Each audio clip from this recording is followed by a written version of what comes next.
reports.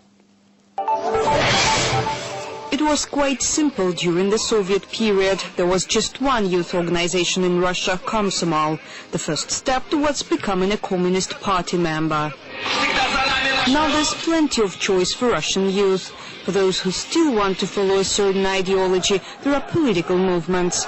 Like Nasha is supported by the United Russia Party, which has a majority in the State Duma. Nasha claims it's preparing a better future for the country. We gathered together to show all the world and all Russia that we have great talent, young people who will struggle for our country. Nasha's opponents are less optimistic. Those young people calling for a different Russia very often choose extreme ways of expressing their ideas and often have to deal with the police. Still, the majority of Russian youngsters don't seem to feel like being political, appearing to prefer music or sport instead. MTV is an inspiration for some. They call themselves dibloids. These boys perform provocative and risky tricks and film them. Their goal is to host a TV show one day, and the boys are apparently ready to risk their lives to achieve this. I'm old enough to be responsible for myself. I'm not an alcoholic or drug addict. I just like to do what others would not do. And these young people also want to stand out from the crowd, but it's through their looks rather than their actions. It started as a kind of protest, becoming different to others, and I'll keep dressing like this. No government has the right to tell me what to do.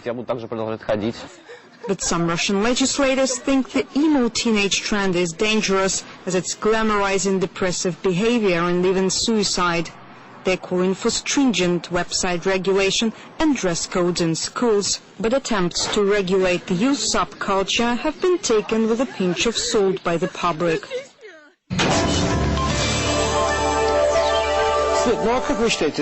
Do you think it makes sense to somehow control and organize this youth subculture at the legislative or governmental level? Is this possible at all?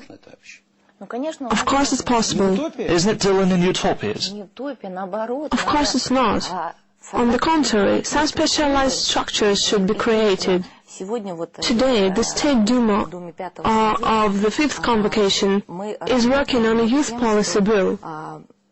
We don't have such a law at the federal level, and we are making as much effort as we possibly can to prepare one for parliamentary hearings early next year. We are cooperating with the public, the numerous youth organizations, in order to have it approved in 2009, the year of the youth, or at least before the present convocation ends, thus succeeding where the 4th Duma failed. Besides, they need a leader. Young people are different, we saw it. They need a leader so that they might follow him. We should talk to them. Should let them know what is bad and what is good. We should mix with them, live with them. Therefore, that's it. Says Svetlana Khorkina, famous Russian gymnast. Spotlight will be back shortly, right after a break. So stay with us, we'll be back. Thank you.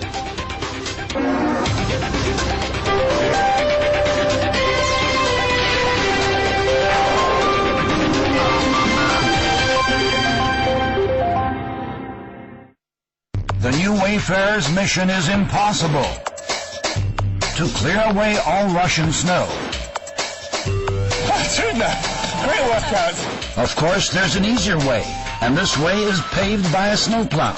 Okay, onwards! Winter Fight of the Wayfarer on RT. 4 ways to de-stress. Hydrotherapy.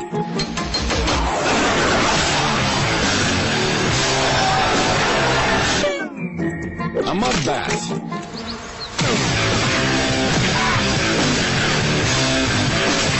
An exercise bike. And if none of these work, this is the last resort.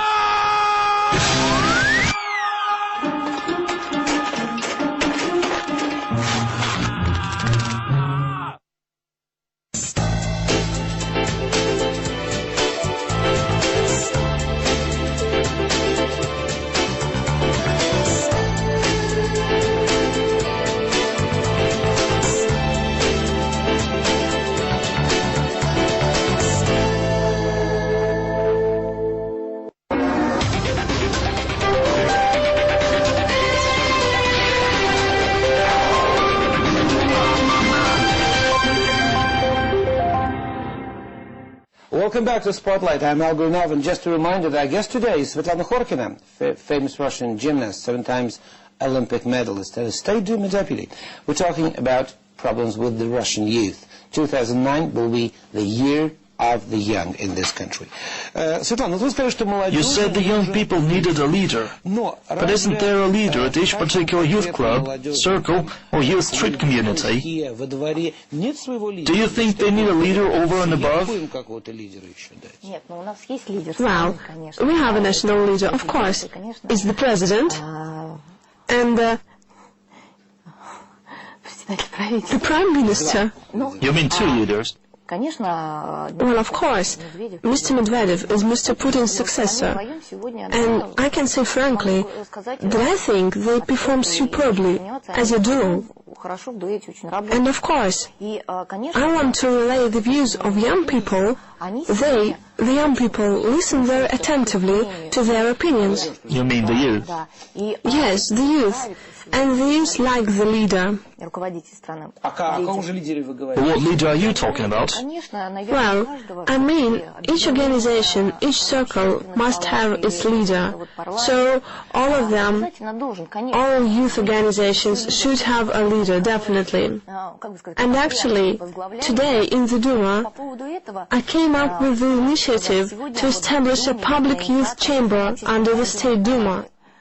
It will be an umbrella organization for the whole of this country, with its membership made up of 1 delegate per each region or subject of the federation. It'll be some sort of a youth bureaucracy, won't it? It won't be bureaucratic. There will be representatives. I mean, those hair burners we saw in the report, will they send representatives too? We want to see youth representatives in the chamber, ones representing different young people. We want to work with them and to listen to them. Naturally, it will be a body that will make it possible to create a certain personnel reserve, something that the President mentioned in an address to the Federal Assembly. And this is what we'll do. And I believe each of those youth associations, teams, clubs, etc.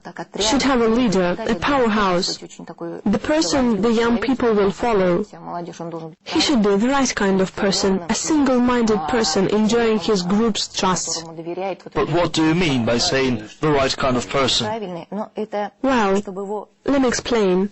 I mean that those groups, communities, associations, chambers, call them what you may, should have the desires or ideas they want to implement that are the same as the main strategic guidelines that both the President and the Prime Minister laid down.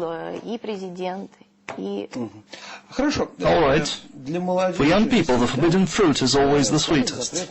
If you look at yourself in your young years, you may remember that you always wanted to do something that you are not allowed to. It's true not only for young people, but for everyone.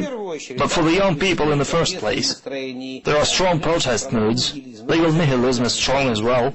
We were discussing it a short while ago. I mean that there is a strong legal nihilism among the young people. If you pass your youth bill, won't they be attracted the most by what was left outside of the bill's scope?